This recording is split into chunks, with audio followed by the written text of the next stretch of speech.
Uma salva de palmas para Manuel Carlos Torres.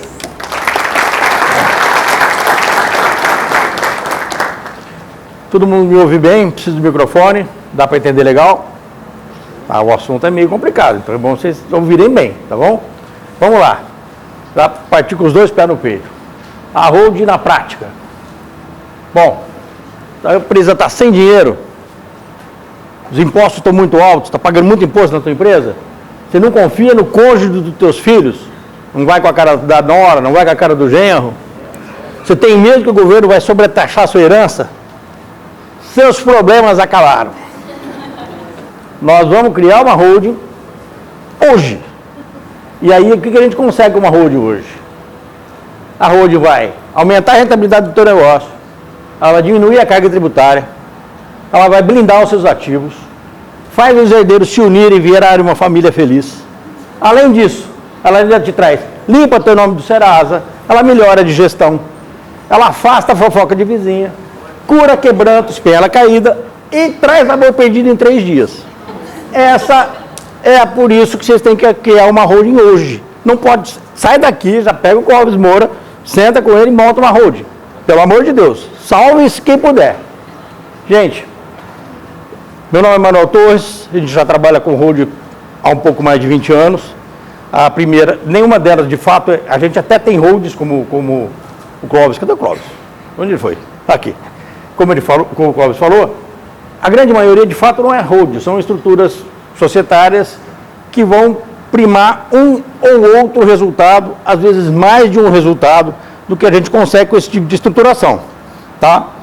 Holding mesmo a gente tem lá e é um das aplicações desse tipo de estruturação, onde de fato você tem empresas que se intercambiam por motivos diversos, tá? O que a gente vai colocar aqui para vocês, e é uma conversa que não é para advogados, é uma conversa que a gente vai fazer para contadores, afinal de contas, o evento é dos contadores pensantes. Como é que a gente olha isso na prática? Não necessariamente como gente que vai criar holding, vai explorar esse mercado, como uma pessoa que cria holdings, ou que instrumentaliza a criação de holdings, mas também como os contadores que vão lidar com esse tipo de situação que pode bater na sua porta. E é, sem dúvida, uma fonte de oportunidade de trabalho bastante interessantes. Por exemplo, um dos casos que o professor Clóvis falou, que é a questão da cisão. Nós temos laudo para fazer. Tem avaliação da empresa para fazer. Como é que eu faço essa cisão? A justificativa legal exige que um técnico diga que, de fato, a redução de um capital se justifica.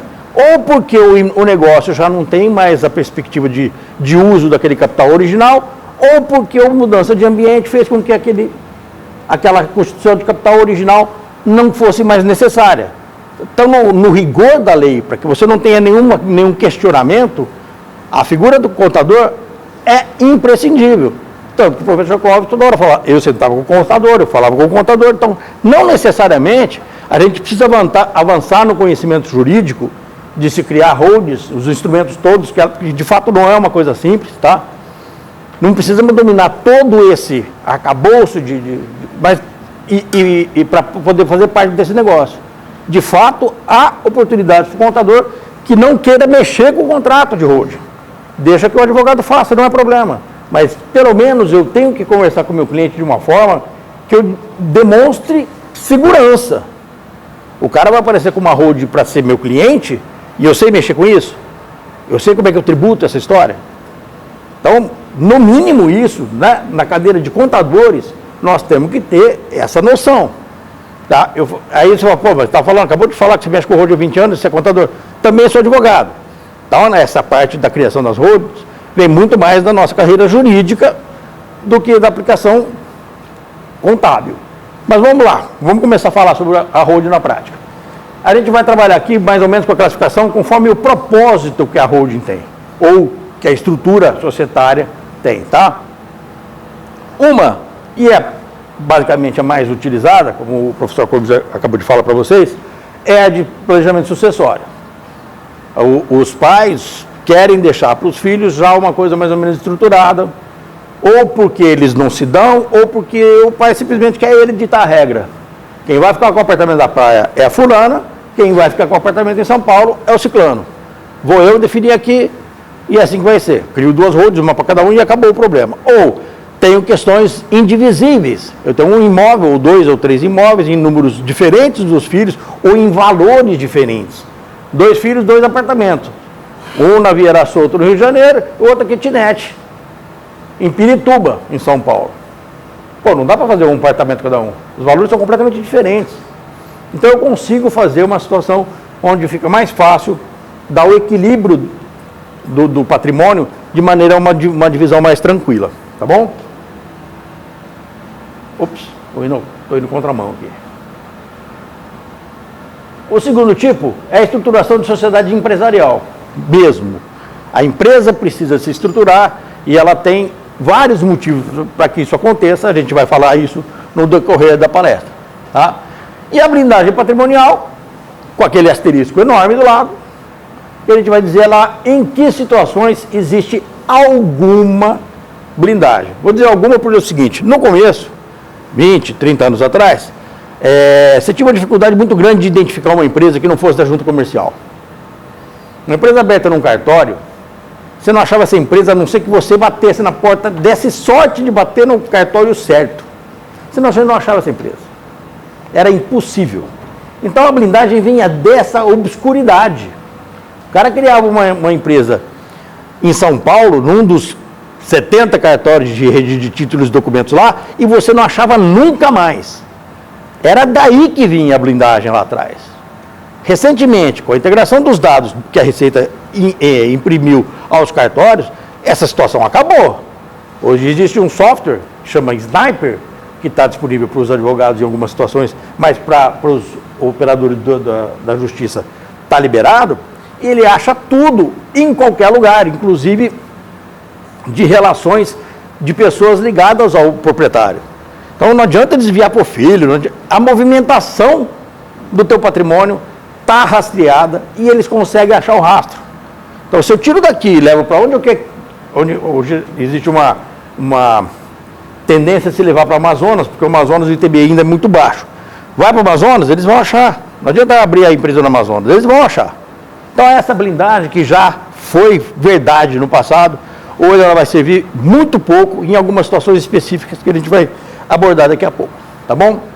E o planejamento tributário também é uma das vertentes que a gente usa com esse tipo de estruturação. Vamos lá, falar sobre o planejamento sucessório.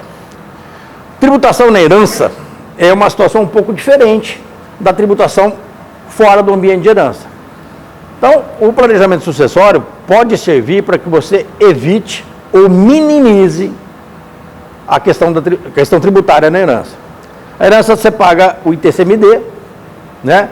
E ainda tem uns custos agregados, por exemplo, de registrar todos os imóveis. Imagine que você recebeu um loteamento com 100 terrenos dos pais, veio para o seu nome, você vai gastar para registrar esses 100 terrenos. Porque ele veio para o seu nome. Estava no nome do pai, agora para o seu nome, você vai pagar no registro de imóveis 100 registros. Além do ITCMD, que é o imposto sobre a herança. Se esses 100 imóveis estivessem numa holding, eu vou pagar o ITCMD. Não vai, dessa eu não escapo. Mas eu não preciso registrar nada no registro de imóveis. O dono continua sendo a holding. E eu só herdei a holding. Então o que eu tenho que registrar? Na junta comercial ou no cartório, dependendo do modelo da holding, registrar a passagem das cotas. Porque os imóveis não trocaram de dono. Eles continuam no nome da holding. Então você tem uma economia e uma facilidade, uma simplificação muito grande. Eu falei 100 imóveis dentro do mesmo loteamento. Agora você imagina 100 imóveis espalhados nos 20 e tantos estados brasileiros. E você tem que ficar correndo, município por município, comarca por comarca, fazendo registro de imóveis. Isso sai muito caro. Tá? Você deslocar um advogado, vai lá para o Acre, vai lá para Rondônia, agora entra lá no meio do Mato Grosso e vai registrando em todos os registros de imóveis, com o formal de partilha na mão, em todo lugar onde tiver um imóvel você vai ter que fazer esse registro. E esse deslocamento é pago, não sai de graça. Então, nesse ponto de vista, você tem uma economia bastante interessante desses emolumentos no registro de imóveis, tá? O desenho sucessório também, a forma como você quer que essa sucessão aconteça. Eu vou dar um exemplo aqui de uma das primeiras holdings que a gente teve, que os filhos eram menores de idade e os pais tinham muita preocupação com a situação de um casamento ou de eventual situação onde eles perdessem o controle. E nesse caso, eles criaram, a empresa foi criada com 2 tipos de cotas, espelhando o sistema das sociedades anônimas, algumas cotas com direito a voto e participação no resultado, outras que são as ordinárias, né, da SA, e outras como as preferenciais, só recebe lucro, mas não vota. Os filhos só tinham esse tipo de equivalente às preferenciais, eles não tinham direito a voto. Mas e se morrer a mãe? Ou se morrer o pai? Como é que fica com as cotas que tinham direito a voto? Nessa primeira alienação, por qualquer motivo, as cotas ordinárias perdiam o direito de voto. E a mãe ou o pai, o que ficasse vivo, votava sozinho. Na segunda geração, morreu pai e mãe. Agora as cotas passam a ter voto, evidentemente. Mas são 2 filhos, eles empatam no voto. Como é que fica? Obrigatoriamente, eles tinham que recorrer a um tio, e esse tio é o árbitro das decisões. Ele não poder, por exemplo, se um quisesse pintar a casa de amarelo, outro quisesse pintar de vermelho, o tio podia chegar e falar assim, ó, vai ser vermelho ou vai ser amarelo. E ele não era sócio, tá? Mas ele não podia falar, vai ser verde. A vontade do tio não pode prevalecer. Mas entre os 2 sócios, sim. Então, os pais foram nesse grau de profundidade para definir no desenho sucessório como eles queriam que os filhos se comportassem para o resto da vida. É definitivo? Lógico que não. Depois que eles são donos da empresa, e a empresa é um pouco diferente, os novos sócios podem sentar e discutir as novas bases da nova empresa, porque só tem eles agora.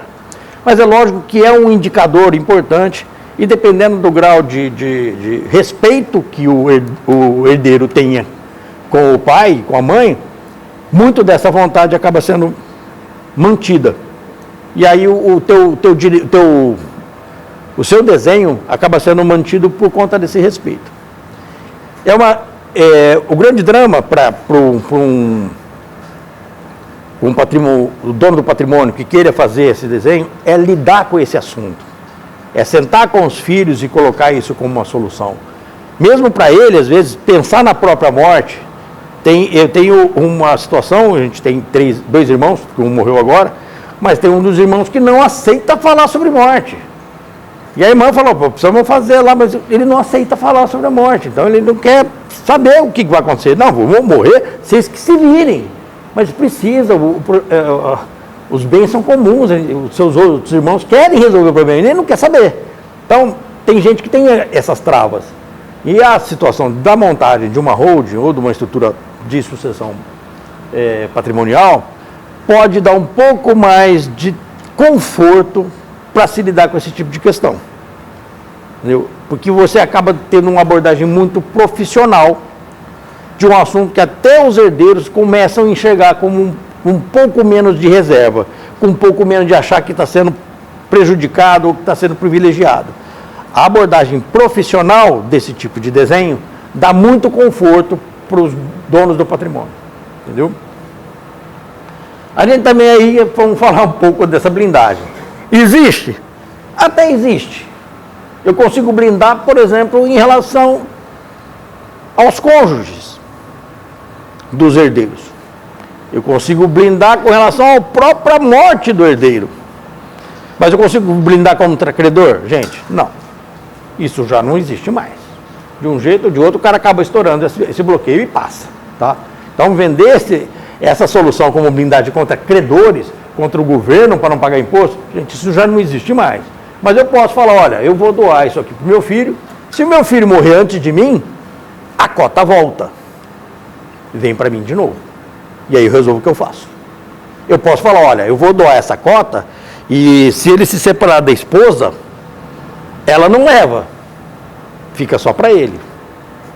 Eu não posso falar nada do herdeiro. Se ele morrer e eu não tiver protegido de trazer para mim de volta, a esposa já não é mais sócia e aí ela passa a ser herdeira, muda de figura. Tá? Mas na primeira situação, onde é uma dissolução conjugal, eu consigo fazer uma blindagem. Então, existem algumas situações intra-empresa, entre os sócios, em que a blindagem é possível. Agora, para terceiros, para governo, para não pagar imposto, essa situação já não existe mais, tá bom? Segunda parte aqui, a gente vai falar da estruturação societária empresarial. Então, eu posso ter uma estrutura dessa, onde eu tenho um recurso muito complicado de se obter, ou muito único, que várias empresas possam se beneficiar. Um desenho desse pode ser bastante interessante. Eu concentro a capacidade de geração de receita ou da prestação de serviço numa das empresas e ela compartilha com as suas afiliadas, com as suas coligadas, as suas controladas, esse recurso. Essa é uma maneira que a gente usa. Então, você tem eventualmente um galpão, como o Clóvis já tinha falado, um maquinário extremamente caro em que você tenha compartilhamento do uso. Eu posso segmentar o uso deixando esse maquinário numa empresa só que ceda o uso para suas coligadas. Então, eu tenho uma abordagem extremamente técnica para o uso de um desenho societário, completamente fora do que vocês estão vendo na internet, no Instagram. Não é para isso. Essa aqui é uma coisa um pouco mais profunda, né? Ou pelo menos assim, muito mais empresarial do que tem se falado sobre holding por aí. Tá? Formação de grupos econômicos de atividades variadas. Então, eu posso especializar várias.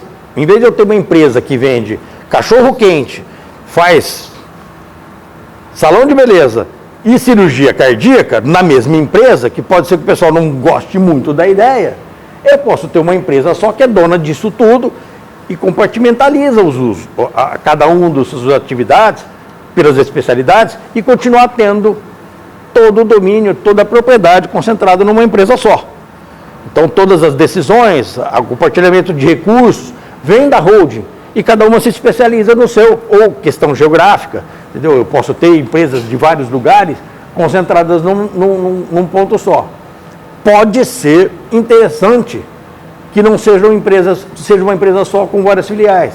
Pode ser interessante que essas empresas sejam de propriedade de uma empresa única.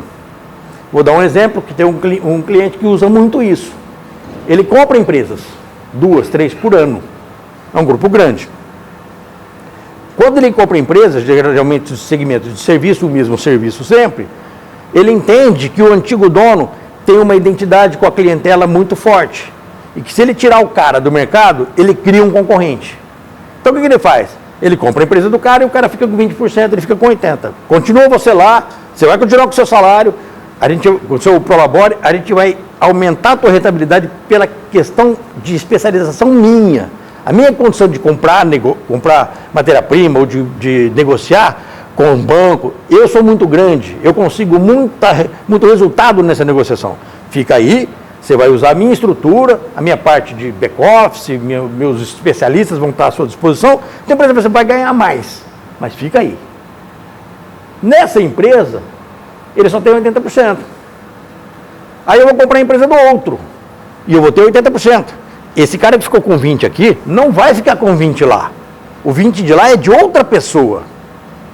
Então, os 80 são sempre da mesma empresa. Então, essa estruturação serve para que eu consiga agregar pessoas variadas do mercado em empresas diferentes dentro do mesmo guarda-chuva, que aí sim, uma holding na definição clássica. Ela é dona de várias empresas, e em cada empresa ela tem composições societárias diferentes, onde ela é majoritária. Não precisa ser majoritária, tá? Eu usei o exemplo desse meu cliente. Esse meu cliente, ele é sempre majoritário. Na verdade, ele faz um trabalho e em 7 anos o cara sai fora. Paga uma pancada na primeira vez, dá uma meta para o cara bater em 5 anos. O cara batendo essa meta, ele tem direito de comprar mais uma parte e depois a outra parte no final de 7 anos. O cara ganha muito dinheiro. Quem vende para esses caras ganha muito dinheiro. E eles ganham também, porque eles são muito bons no que fazem. E eles usam esse sistema de holdings. Mais de uma, inclusive, porque eles têm algumas holdings só entre os sócios aqui em cima que definem como é que os investimentos vão ser feitos. Inclusive, uma holding foi criada só para pagar Prolabore, fingindo que está pagando Prolabore. É a única que tem distribuição desproporcional Então ela pega uma parte da equivalência patrimonial, traz para dentro e paga pro labore como se fosse distribuição de lucro, né? Mas está pagando pro labore. Uma dessas holdings é feita só para isso. E o planejamento tributário. Pode haver situações onde você ter a holding te dá vantagens tributárias. Em todas essas situações, eu acho que tem mais um. Não tem. Em todas essas situações, é caso a caso. Não há regra. Principalmente porque a gente também não sabe o que o cliente quer de verdade. Né? Pega o exemplo do cara que queria fazer porque sim, porque eu vi no boteco, alguém contou a história, achei legal, quero também.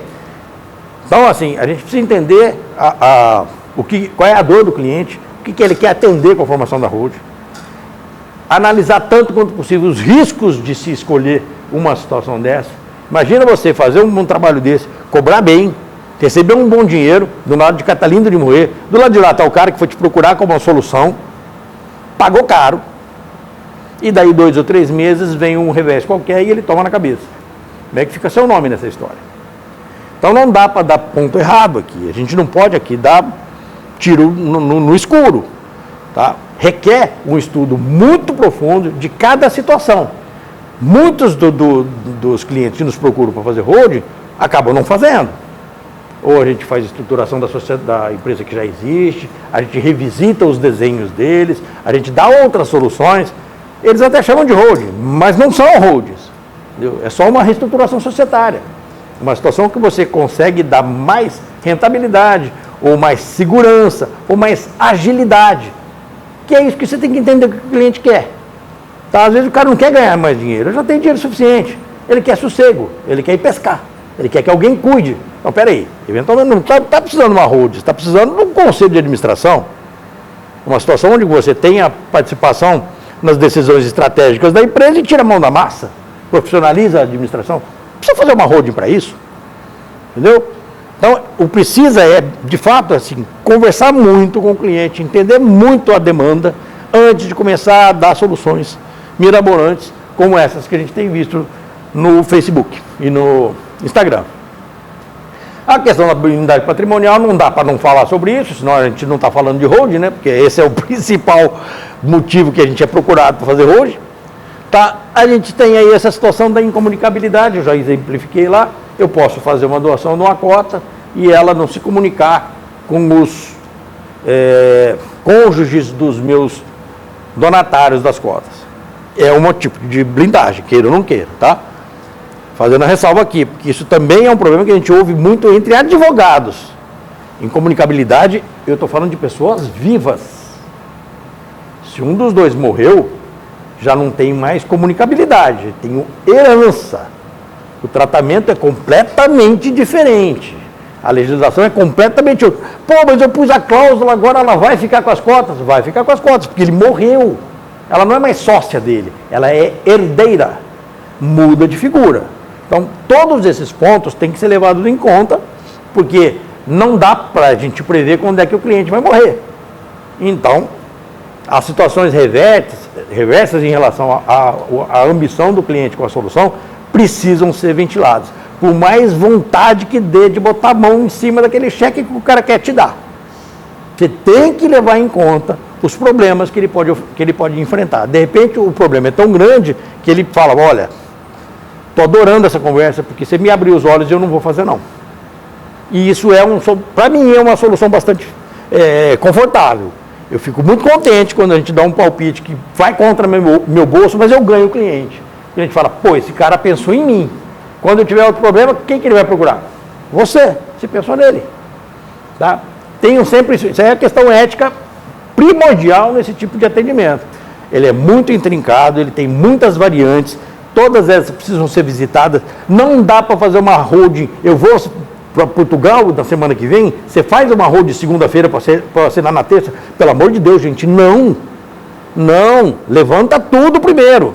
Os prazos são imprevisíveis. As duas mocinhas de vermelho ali, que trabalham comigo, estão com um pepino não. Fizemos agora, estão com uma holding para resolver, e é rural, e o cara trouxe lá uma certidão de matrícula, tem aí, brincando, umas 30 páginas. E a gente começou a passar, caramba, tem penhora, hipoteca, vai estar tudo hipotecado, cara, não vou conseguir fazer, não vai ter disponibilidade, não está tudo pago, doutor. Mas você não deu baixa por quê? Ah, não dou baixa nisso não. Pois é, vai dar baixa nisso sim, senão não consigo registrar. Isso vai dar um trabalho danado, porque é no Mato Grosso, tá? Não é um banco só.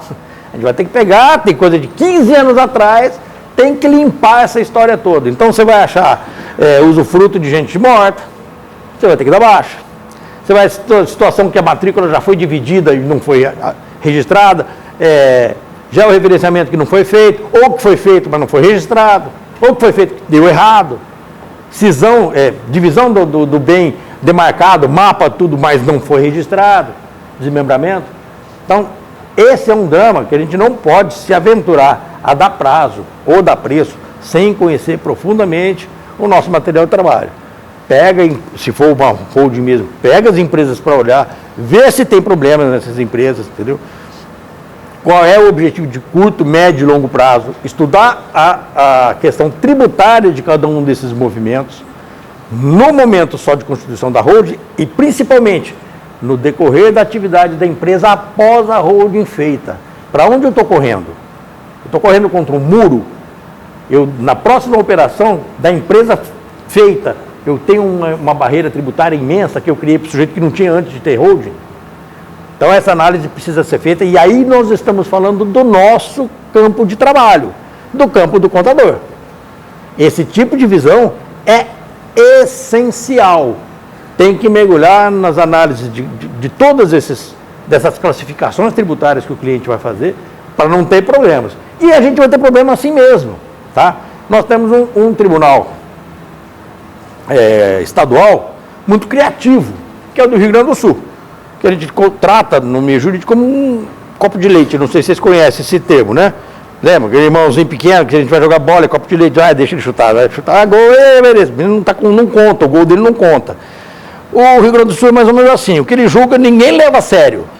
Você vai falar para um desembargador paulista, mineiro, Rio Grande do Sul não, né, pô? Pega um tribunal decente para a gente conversar. Rio Grande do Sul, faz uns 2 anos, deu um julgamento, eu não lembro que município que entrou com o processo, falando sobre essa situação da isenção na atividade predominantemente imobiliária. O que ele disse? A empresa não tem movimento, então não está provada a predominância não tributária. Tributa. Espera aí, 0, não tem, lógico que não vai ter predominância, mas a lei fala da predominância imobiliária e não o contrário. Pô, graças a Deus, quando caiu no STJ, o STJ, loucura que esses caras lá de novo fizeram. Não, se é 0, está provado, não tem tributação. O cara continua imune. Mas nesse meio tempo, entre o que saiu no tribunal do Rio Grande do Sul e o STJ soltar a pá de cal sobre o assunto, Rio Preto executou umas 50 holdings em cima desse entendimento. 3 nossas. Tá? Por sorte, a gente foi empurrando com a barriga, saiu no STJ, morreu o assunto, antes de precisar fazer defesa, antes de chegar no julgamento de primeiro grau. Mas acontece. Por mais que a gente faça direitinho, que a gente faz um estudo, vem umas loucuras dessas, a gente sabe, a gente mora num país com insegurança jurídica absurda. O cara abre o jornal, lê o horóscopo, hoje vou julgar assim. Muda o horóscopo, hoje eu vou julgar assado. E tem sido assim. A gente tem muito mais questões, principalmente nos tribunais superiores, políticas do que judiciais. E não é de agora, tá? Isso já é antigo. Se o pessoal aqui lembra da tributação do PIS e COFINS das empresas de serviço. COFINS, na verdade. A gente fez várias defesas dessas, ganhamos um monte de empresas desse tipo. E aí eu resolvi fazer da minha própria empresa. Na minha empresa, eles mudaram de ideia. Eu perdi. Paguei sucumbência e o caramba. Ganhei de todo mundo, a minha eu perdi. Por quê? Começou a fazer muita diferença no caixa do governo. O governo chamou para o cafezinho, filho, muda. Está dando muito prejuízo. E eles mudaram, assim. Então, a segurança jurídica, 0. Aqui é tudo político. O cargo é de indicação política, ele tem uma conta para pagar. E eles pagam, na cara dura. Tá? A outra é a impenhorabilidade, também com certo grau de zelo aí nessa abordagem, porque eu consigo dar um caráter de impenhorabilidade num bem aqui? Consigo. Uma vez provado que esse bem, essa impenhorabilidade não vai ser fraude contra o credor, quer dizer, esse cara nunca deveu nada, esse cara tem a capivara limpinha, não deve para ninguém, tem excesso de capital, está tudo lindo de morrer, consigo gravar, desde que não seja o patrimônio inteiro. Isso passa, a gente sustenta até o final. Agora, começou a fazer água, estou tendo um protesto aqui, um protesto lá, estou com um problema sério, bota a cláusula de impenhorabilidade, não vai passar, gente. Entendeu? Não vai acontecer, você não vai conseguir esse tipo de blindagem. É uma situação de planejamento. A gente usou essa cláusula num cliente, já há bastante tempo também, é uma empresa grande e o software é próprio, ele mesmo que desenvolve. No desenvolvimento desse software, uns 15 ou 20 anos atrás, quando entrou a ST, foi uns 15 anos atrás, um pouco mais, eles erraram na programação e erraram no cálculo da ST. Esse cara vendia muito para Minas Gerais, recebeu uma multa em Minas Gerais de 13 milhões e 400 mil reais 15 anos atrás. Era dinheiro, já é dinheiro para chuchu, imagina 15 anos atrás, era muito dinheiro. Fomos chamados pela delegacia do Alto Rio Grande, lá em Uberaba, sentamos com o delegado fazendário de Minas, e impressionante, Minas é muito fácil de se conversar. O cara levantou, pediu toda a documentação, a gente mostrou, veio um cara de Belo Horizonte para nos atender, porque naquele momento a ST era muito novidade, ninguém sabia fazer essa conta direito. Ele falou, a gente viu que é um erro, tá? Então vamos fazer o seguinte, porque a multa é 100%, tá? 100% na questão do ST. Falou, eu não vou aplicar multa.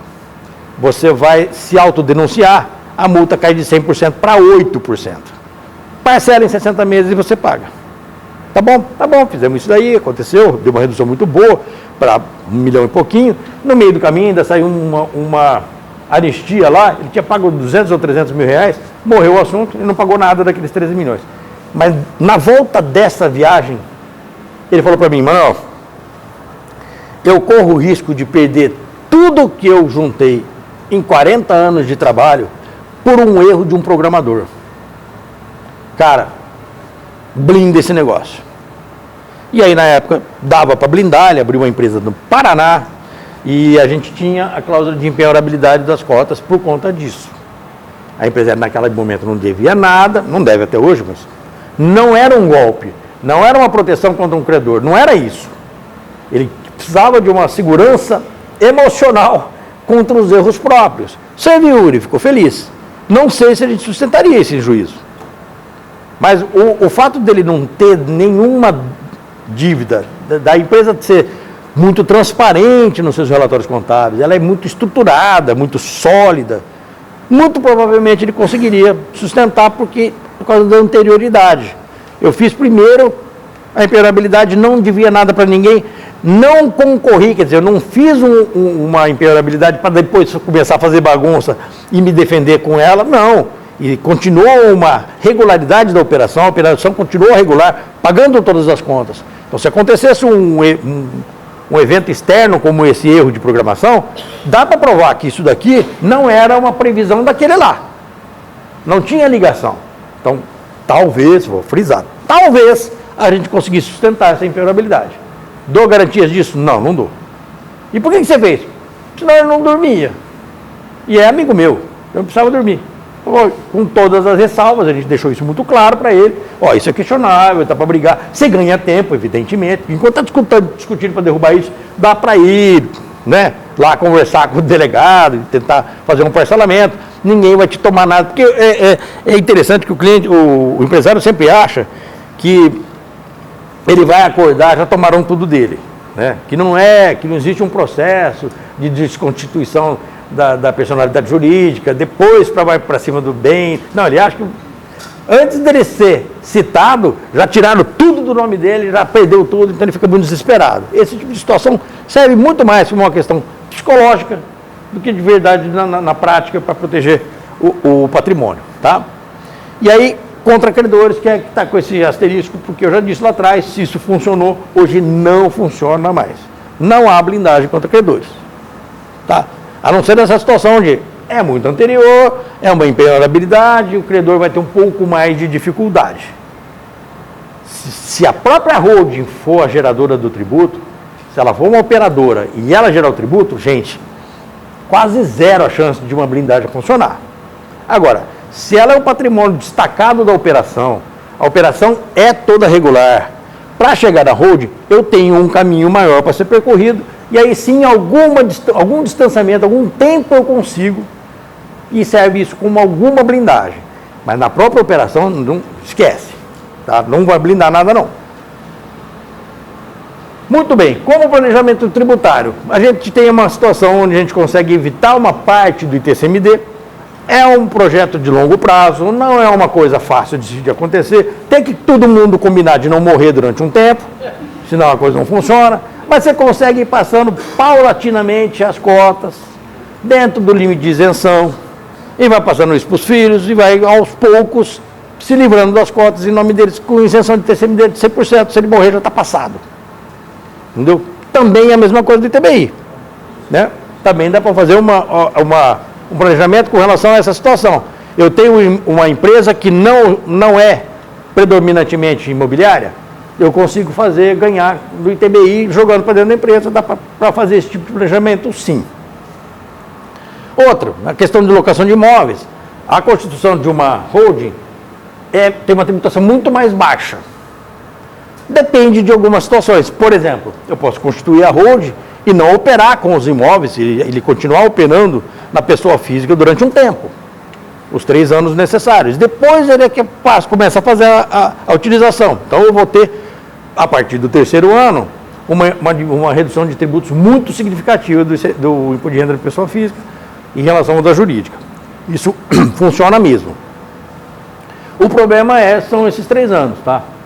A gente tem que ter alguma agilidade. A gente está fazendo uma holding hoje da filha de um cliente que não fez 3 anos atrás, quando a gente levantou e eu fiz as 2 contas e falei, olha, pagando o ITBI você fica desse preço, nossa, genial, então algo assim. Não pagando o ITBI você tem que ficar 3 anos com ela parada, estacionada, sem atividade, ou com as outras atividades suas. Daqui 3 anos você passa a explorar dentro da empresa. Vamos ver isso. Isso 3 anos atrás. E ele não fez. E ele morreu no final do ano passado. Agora a filha, meu pai tinha que ter feito, vou fazer. E ela vai fazer. A diferença é que ela parou de fazer locação. Então, está muito mais fácil para ela, não tem esse prazo mais, tá? E na questão do planejamento tributário no grupo econômico, eu consigo ter várias empresas e aí eu ter uma situação... É um planejamento um pouco mais sofisticado, mas eu consigo escolher modelos tributários variados para várias empresas que se interligam, fazendo parte da operação em uma empresa, parte da operação em outra empresa, e com isso eu consegui reduzir a carga tributária como um todo. Então eu tenho uma empresa do lucro real, por exemplo, que tem uma unidade fabril. Parte da despesa dessa empresa, de lucro real, pode ser os royalties da marca, que pertence a outra empresa do grupo. Então ela paga os royalties. A que recebe royalties, tributa, por exemplo, no lucro presumido. Então eu consumo todo o lucro que eu tinha dentro da unidade fabril, fico com uma margem muito baixa de lucro, que eu vou tributar com uma carga alta. A outra parte, que ficou limpinha, eu jogo para royalties do lado de cá e tributo com margem no presumido. Então, na verdade, eu vou tributar 32% só do resultado final, não é da operação, é do resultado final, porque a operação ficou toda do lucro real. Então, uma holding desse tipo pode te possibilitar desenhos tributários a partir de grupos econômicos interessantes. Além disso, você pode compartilhar pessoas, você pode transferir funcionários de um lado para o outro, pode compartilhar, como a gente já disse lá, equipamentos, instalações, a administração. Eu posso ter o mesmo CEO nas 2 empresas e você não tem problemas nesse caso, de segredo industrial nem nada, é a mesma empresa, né? Então existe um planejamento tributário possível na definição dos grupos econômicos. E aí a gente tem as oportunidades que a gente estava falando para vocês, contadores. O que a gente consegue fazer? Consigo me especializar em criar holdings? Claro que consegue. Até eu faço. Qualquer um faz. Isso aí é tranquilo. Entendeu? Me lembro que eu fazia Tai Chi Chuan com um professor de japonês, apesar de ser o Tai Chi ser chinês, um professor de japonês, Takahara, que era do Nipo brasileiro lá, e dava aula de japonês, de 80 e tantos anos de idade, e eu, para brincar com ele, aprendi. Pelo menos falava bom dia, boa tarde, boa noite, eu falava com ele e tal, e eu brincava porque eu queria aprender a escrever. Ele falou, não, você não vai aprender a escrever. Eu, por que não? Você aprendeu? Eu falei, nunca ninguém me falou isso. Ué, você aprendeu, eu também aprendo. Não fui atrás de aprender, né? É verdade, mas dava para aprender. Então, se eu aprendi, vocês também aprendem, tá? Todo mundo aprende. É problema só se vale a pena ou não. Tem especialistas de primeira linha, estão aqui na minha frente, em Rio Preto, que você pode se socorrer. E você pode se especializar em determinadas áreas disso. Você já tem uma carteira de clientes que demanda esse tipo de coisa, vale a pena abrir mão do resto que essa carteira te oferece, que você já explora com maestria, para entrar numa aventura de um negócio que você não conhece e que você pode eventualmente se arrebentar porque não deu o diagnóstico correto no desenho da empresa. Vale a pena esse risco? E por que não vale a pena esse risco, eu vou abrir mão de todo esse mercado? Não, vou pegar a parte que me interessa. Vou procurar parceiros para pegar a parte do estudo, eu posso fazer a parte do estudo tributário para esse parceiro, eu posso fazer coisas um pouco mais simples e ter essa humildade. Isso eu não entendo. Ou eu vou aprender, ou eu vou buscar um especialista que faça. Não corram o risco, a soberba de achar que vão saber de tudo, é tudo tranquilo e vai dar certo. Não façam isso. Vocês quebram as empresas e vocês se arrebentam no mercado. Tá? Mas há oportunidades em toda a cadeia da formação de holdings. Desde a captação do cliente, vocês identificarem esse tipo de demanda e buscarem parceiros para fazer, ou mesmo a especialização para a formação da holding. E no meio do caminho, laudos, avaliação de empresa, a avaliação tributária. A gente está levantando para um cliente aqui, não é aqui na verdade, é no Mato Grosso, uma empresa que foi trazida para a gente analisar o que é que está dando de errado. E a gente vai fazer para essa empresa o levantamento de todo o passado tributário dela até agora, e eles estão nos contratando para dar palpite do que fazer daqui para frente. O imposto está alto demais. Estou pagando certo? Tem alguma jogada aí, alguma coisa que eu não estou sabendo, algum benefício que eu deixei escapar? Tem algum imposto pago errado, a menor, que isso pode me dar um estouro lá na frente eu dançar, ou a maior que eu possa recuperar? Essa é uma situação que sempre que a gente vai montar uma holding com empresas existentes, a gente pede que se faça. Está comprando a empresa do cara? Tô. Você fez um levantamento de contas? Você viu se o balanço dele está bem feito?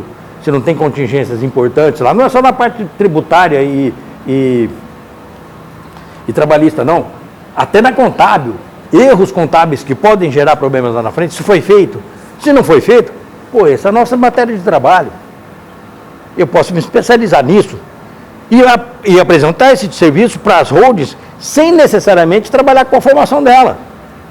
Então, a oportunidade nesse mercado é inegável. Tudo que há demanda gera oportunidade. Eu só não quero desanimar vocês, que você, ouve o Clóvis falar, cara, nunca vou chegar nisso aí, deixa quieto. Não precisa chegar, não precisa ser o Clóvis. Dá para trabalhar, tem o que fazer. A gente consegue não abrir mão de tudo, do que já faz, para abraçar um negócio totalmente novo, para virar especialista. Tem como achar oportunidades de negócio dentro dessa matéria, ou usando o pessoal que já está nesse mercado, ou apresentando para o mercado soluções diferentes, intermediárias ou parciais na formação de holdings, que de fato tem mais a ver com a contabilidade. Tá? E eu não sei se aqui são todos contadores ou não, mas é o público que a gente imaginou que estaria aqui. Por isso que a gente está olhando sobre esse enfoque. Acho que vale a pena conhecer, até para não passar de ser um contador medíocre, porque o cara trouxe um problema de holding e você não soube nem falar sobre o assunto. De falar para ele, no teu caso não cabe, ou cabe, mas eu não faço isso, eu vou te ajudar a fazer. A gente vai levantar as partes que eu posso, eu consigo fazer isso aqui para você, consigo fazer aquilo lá, e você vai procurar um advogado especialista, fulano de tal e tal, vai atrás. Tá? Mas não abra mão de entender suficientemente para dar segurança para o seu cliente quando ele perguntar sobre isso. A gente perde o cliente, perde a confiança do cliente, ele provavelmente, quando tiver outros problemas que talvez você resolvesse com o pé nas costas, ele não vai trazer para você. Então não dá para ignorar, por causa da pressão da demanda, o mercado é comprador dessa ideia. Então, a gente tem que saber, pelo menos, responder essas perguntas básicas, mesmo que a gente não vá se aprofundar no assunto. E se a gente for fazer, aí sim, precisa se aprofundar no assunto. Tá? Não dá para trabalhar com isso de forma superficial. Os números são gigantescos. Os de problemas. Tá? Os impostos são violentos. Tá? As multas são violentas. E o pior, chegam muito depois. Não dá tempo de acudir. Quando chega de uma maneira estrondosa, a gente não consegue segurar mais. Então, esses cuidados têm que ser tomados quando você está formando a tua equipe, quando você está formando a holding do cara, ter essa sensibilidade de, isso eu sei fazer, isso eu não sei fazer, ou sou muito bom nessa parte, vou me especializar nessa parte e vou me comunicar com o mercado dessa forma. Pode não ser direto com o cliente, pode ser com os parceiros que trabalham com isso, mas, de fato, a gente tem oportunidades bastante interessantes nesse mercado. Então, na prática, para nós contadores, holding é uma ferramenta de gestão. Se o seu cliente tem problemas de gestão, pode ser que com a holding ou com uma estruturação societária, ele consiga melhores formas de gerir o seu negócio. Esse é o ponto. Gerir a sucessão, gerir a parte tributária, gerir a parte operacional, mas nós, como técnicos da área, nós temos que fazer essa leitura, que parte da gestão eu melhoro para o meu cliente com uma solução desse tipo. Tá bom? A gente não vai esgotar esse assunto nunca, mas eu espero ter pelo menos deixado vocês um pouco mais à vontade com esse tema que é um pouco fora do nosso ambiente de contabilidade, deixar vocês um pouco mais leves com relação a ele, porque é um tema bastante apaixonante, vale a pena estudar um pouco disso sim, mesmo quem não vá trabalhar com isso, para conseguir surfar nessa onda que ainda deve durar mais um tempo. Ela subiu demais nos últimos anos, principalmente pressionada por conta da reforma tributária e a sinalização de que o ITCMD e o ITBI devem subir consideravelmente. A gente já ouviu isso 3 anos atrás, agora vai, monte road, agora não vai mais. Aí o Lula ganhou, agora vai, vem todo mundo de novo, agora não vai mais. E está desse jeito, já faz bastante tempo, tá? Então, é uma situação que vai ficar em cima da mesa ainda um tempo, até solidificar e terminar a reforma tributária e a gente entender qual é o alcance disso com relação à tributação de sucessão e de formação de empresas. Até lá, muita especulação, então cuidado também para não passar por especuladores dando palpites em assuntos que vocês não dominem. Não é vergonha nenhuma não dominar um assunto. Vergonha é a gente dar uma resposta não adequada, porque só para fingir que domina, tá bom? Obrigado pela atenção de vocês, estamos aqui abertos para alguém tiver alguma pergunta. Diga. Na incomunicabilidade. Sim. Até você citou ali e tal, né? Morre, deixa o tio, né? Aí o tio morre. Então, morreu o pai lá, os pais, ficou o tio, isso já elege um outro segundo. Nesse caso, não está previsto. Ele não previu. Até porque ele não tinha ninguém em quem ele confiasse tanto quanto o tio. Era o único cara. Vou te falar, hoje ele está brigado com o tio. Já deve até tirar o tio como árbitro desse negócio. Irmão dele, ele brigou com o irmão. Invertendo. Aí, 2 filhos, tal, morreu.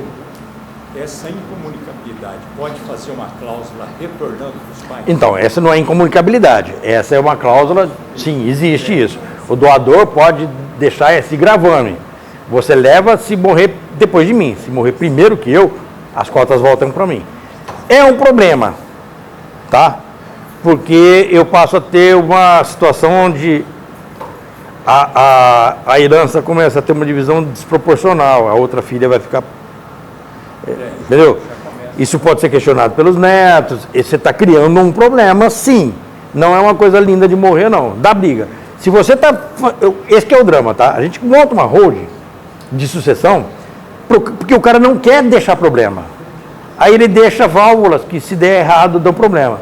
Isso tem que ser esclarecido. Fala, olha, se você está querendo sossego para os filhos, não para você, essa cláusula vai dar problema para os teus filhos, porque ela pode ser questionada. Mesmo que eu, no fim das contas, saia como ele queira, só o fato de ficar brigando 5, 6, 7 anos pode inviabilizar toda a harmonia que ele queria que tivesse. Entendeu? Então é uma coisa que a gente precisa ter muito em mente. Primeira coisa que eu falo quando esses caras vêm para fazer a holding de sucessão, você tem que ter em mente que o dia que você morreu, o problema não é mais seu. Deixa os outros se arrebentar lá, o problema não é mais seu. Eu não escolho nem meu caixão. Eu posso escolher eles não seguirem. Não vou estar aqui para saber. Então não adianta, gente. Morreu, o problema não é mais seu. Resolve os seus problemas em vida e dá uma boa noção do que você quer depois. Cria bem para que eles sigam o que você quis fazer, né? Criar bem, eu digo o seguinte, dá condição para os filhos gerirem o negócio. Entendeu? Ensina a fazer, traz junto para eles entenderem do negócio. Não adianta também você proteger, depois você dá uma bomba, toma uma empresa de 5 mil funcionários, com uma complexidade absurda, torna a tua mão se vira. Não dura 3 anos, a empresa acaba. Então, a situação é essa. Um bom planejamento sucessório também passa pela capacitação dos herdeiros em lidar, direta ou indiretamente, com o patrimônio que herdou. Vou pegar o exemplo do Itaú. A filha, o que ela faz dentro do Itaú? Nada. Ela é do conselho. Por quê? Porque ela não entende do sistema bancário. Ela não é administradora de banco. Quem cuida do Itaú?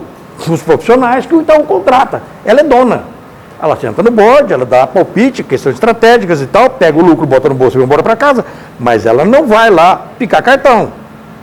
Entendeu? Então, o que o pai fez com ela? Preparou, você não gosta de banco? Não, não gosto de banco. Vou te preparar para ser dona de um conglomerado e administrar à distância. Você não vai entender disso. Contrata gente competente, tenha esse tipo de comportamento com relação à empresa. É isso que ele fez. E fez bem, porque é uma pessoa bem sucedida como proprietária de banco que não opera. Muito bem sucedida e respeitada no mercado. Então faz parte da planejamento de sucessão dotar os sucessores de capacidade de gerir o que você está deixando. É assim, lógico que você faz isso com as crianças muito pequenas e você morre, a pessoa tem 4, 5 anos de idade, não vai dar nem tempo. Mas, merdas acontecem. Não tem o que fazer. A gente não vai poder acertar todo, tá? Mas pelo menos deixar isso claro para o cliente. Tá? Tem coisas que ele não vai controlar e assim, morreu, descansa em paz, cara. Descansa em paz. Chegou o cliente, ele queria deixar para os netos, para pular os filhos, né? Tem muito. Por causa Eu falei, você que criou teus filhos, você não confia neles, eles que não têm essa coisa, vai educar os filhos dele? É aquela história, eu vou deserdar meu filho, mas não vou deserdar o neto, né? Então deserda, dá para pai, dá o dinheiro para outra pessoa, né? Mas não é o caso, brigou, mas nem tanto, né? Mas esse acontece bastante mesmo. Mais alguma, gente? Nada? Lara, Gabriela, nada? Nenhuma dúvida? Obrigado pela atenção.